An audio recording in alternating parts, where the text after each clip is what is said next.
You have $1,650,000. You're standing in the parking lot of a Kroger, loading groceries into your 2011 Honda Fit. The sun is setting on a typical Wednesday evening. You're 35 years old. You've been driving this car for years, and it still runs perfectly fine. You check the list on your phone to make sure you didn't forget anything. Milk, eggs, bread. The essentials. You close the trunk and head back to your ordinary suburban house. You live in a neighborhood where everyone knows each other, but nobody knows your net worth.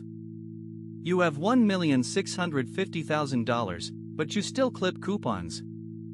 You still wait for sales. You still buy in bulk. Your house is a modest 3-bedroom, with a small backyard and a white picket fence. It's not fancy, but it's home.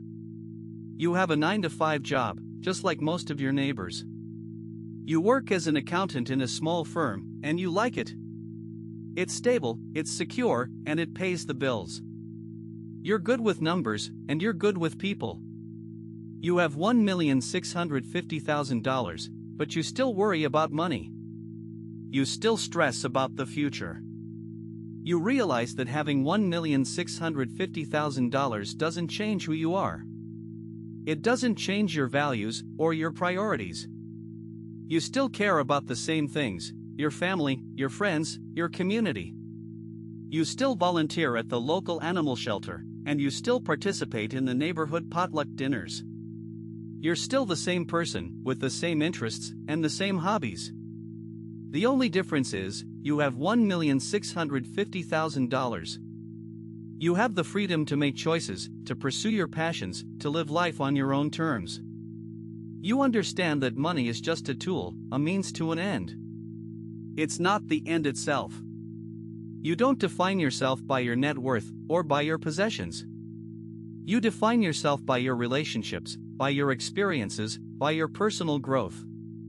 You have $1,650,000, but you still drive your 2011 Honda Fit. You still shop at Kroger, and you still buy generic brands. You're not flashy, you're not showy. You're humble, you're down to earth. You're a regular person, with a regular life, and an irregular amount of money. You built your wealth over time, with small, deliberate decisions. You started investing in your early 20s, with a small monthly contribution to a retirement account. You read books and articles and online forums. You learned about compound interest and dollar-cost averaging and tax-advantaged accounts. You opened a brokerage account and you started buying index funds. You diversified your portfolio and you rebalanced it regularly. You have $1,650,000, and it's not because of any get-rich-quick scheme or any hot stock tip. It's because of your discipline, your patience, and your persistence. You remember the first year when you started investing. You were 25 years old, and you had just landed your first job. You were making $40,000 a year, and you were living with 2 roommates. You were saving $500 a month, and you were investing $200 of it. You were reading books about personal finance, and you were learning about the importance of starting early. You were sacrificing some of your discretionary income, but you knew it was worth it. You were building a foundation, a base that would serve you well in the future. You have $1,650,000, and it's not because of any lucky break or any windfall. It's because of your hard work, your dedication, and your commitment to your goals. You fast forward to year 5, and your investments have started to grow. You're making $60,000 a year now, and you're saving $1,000 a month. You're investing $500 of it, and you're seeing the results. Your portfolio is up 20%, and you're feeling confident. You're starting to think about long-term goals, like buying a house or starting a family. You're not there yet, but you're on your way. You're making progress, and you're feeling good about it. You have $1,650,000, and it's not just about the money. It's about the freedom, the flexibility, and the peace of mind. You jump to year 10, and you've reached your goal. You have $1,650,000, and you're still driving your 2011 Honda Fit.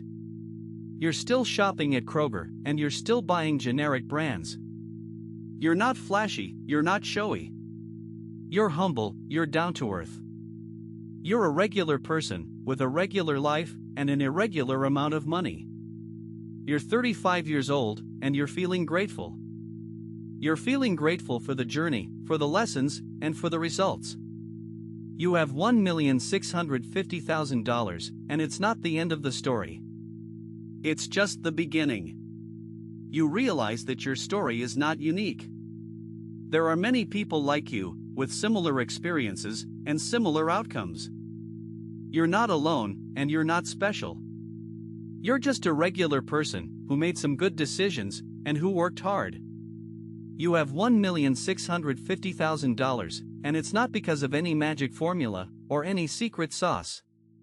It's because of your discipline, your patience, and your persistence. If this story resonated with you, subscribe. I post a new story every single day. If you want to start investing today, the Robinhood link is in the description. It comes with a free stock. And if you want the weekly letter, the Quiet Wealth Letter, that link is there too. See you tomorrow. You wake up the next morning, feeling refreshed and ready to tackle the day. You head to the kitchen to make some coffee, and while you're waiting for the brew to finish, you check your email. You see a message from a friend, inviting you to meet up for lunch at a new restaurant in town. You accept the invitation and make a mental note to leave the house by 11:30 a.m. As you're getting ready, you notice that your wardrobe could use an update. You've been wearing the same clothes for years, and while they're still in good condition, you feel like it's time for a change. You decide to allocate $5,000 from your savings to buy some new clothes and accessories. You head to a few stores, trying on different outfits and selecting the ones that make you feel confident and comfortable. After lunch, you meet with a financial advisor to discuss your investment portfolio. You've been investing in a mix of stocks and bonds, and you want to make sure that your portfolio is diversified and aligned with your goals. The advisor reviews your portfolio and suggests a few adjustments, which you agree to implement. You also discuss your tax strategy, and the advisor recommends a few ways to minimize your tax liability. You leave the meeting feeling informed and in control of your finances. You realize that having a lot of money doesn't mean that you have to be an expert in everything, but it does mean that you have to be responsible and proactive. You make a mental note to review your portfolio regularly and to stay informed about any changes in the market. The next day, you receive a call from a charity organization asking for a donation. You've been supportive of this organization in the past, and you're happy to help again. You agree to donate $20,000, which will be used to support a new program for underprivileged children. You feel good about giving back to the community, and you're grateful that you're in a position to make a meaningful contribution. You spend the rest of the week focusing on your personal development. You've been wanting to learn a new language, and you decide to take an online course to learn Spanish. You dedicate a few hours each day to studying, and you're surprised by how quickly you're able to pick up the language. You also start reading more books, focusing on topics such as history, science, and philosophy. You find that learning new things helps you to stay engaged and motivated, and you feel like you're constantly growing and improving. As the month comes to a close, you take some time to review your finances. You've earned $15,000 in interest and dividends, and you've spent $10,000 on various expenses, including the new clothes and the donation to the charity. You feel good about your financial situation, and you're confident that you're on the right track. You make a few adjustments to your budget, and you set some new financial goals for the coming month. You receive an invitation to attend a dinner party at a friend's house, and you accept. You spend the evening socializing and having fun, and you're grateful for the opportunity to connect with others. You realize that having a lot of money doesn't mean that you have to be isolated or alone, and you're thankful for the relationships that you've built over the years. The next morning, you wake up feeling refreshed and ready to tackle the day. You head to the gym, where you meet with a personal trainer. You've been working out regularly, and you're seeing significant improvements in your physical health. You feel strong and energized, and you're grateful for the investment that you've made in your body. After the gym, you head to a local park, where you meet with a group of friends to play soccer. You've been playing soccer for years, and you love the camaraderie and the exercise. You play for a few hours, and then you head to a nearby cafe to grab some lunch. You spend the rest of the day relaxing and enjoying the beautiful weather. As the days turn into weeks, you continue to focus on your personal development and your relationships. You attend a few networking events, where you meet new people and learn about new opportunities. You also spend time with your family, and you're grateful for the love and support that they provide. You receive a call from a business owner who is interested in partnering with you on a new project. You listen to the proposal, and you're intrigued by the idea.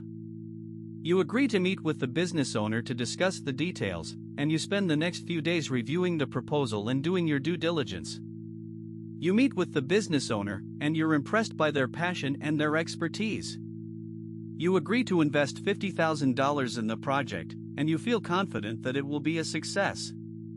You realize that having a lot of money gives you the opportunity to take calculated risks and to pursue new opportunities. The project moves forward, and you're excited to see the results. You spend the next few weeks working with the business owner, and you're impressed by the progress that you're making.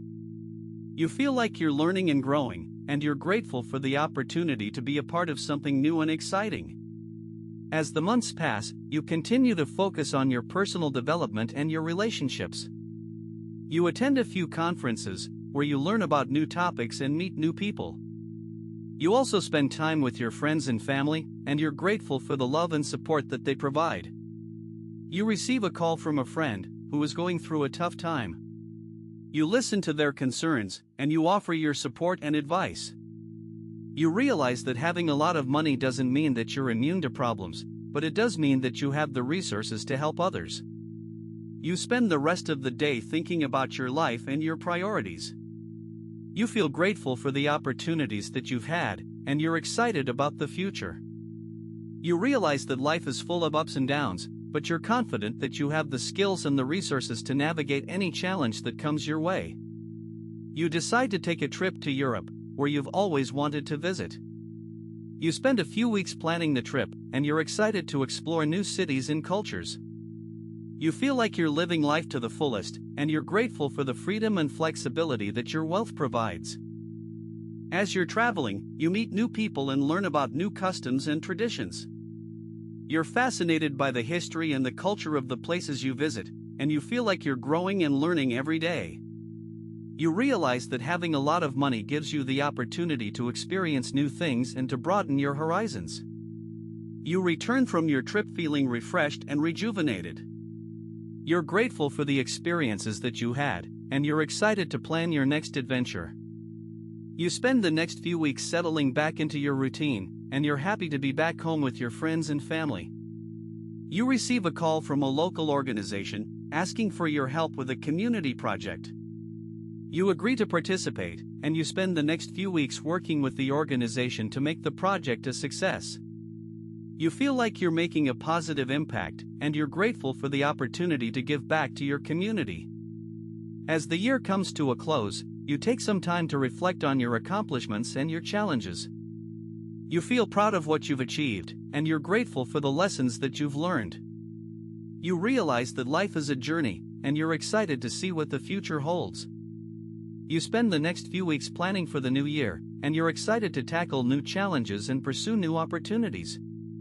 You feel like you're in a good place, and you're confident that you have the skills and the resources to achieve your goals. You're looking forward to the future, and you're grateful for the life that you've built.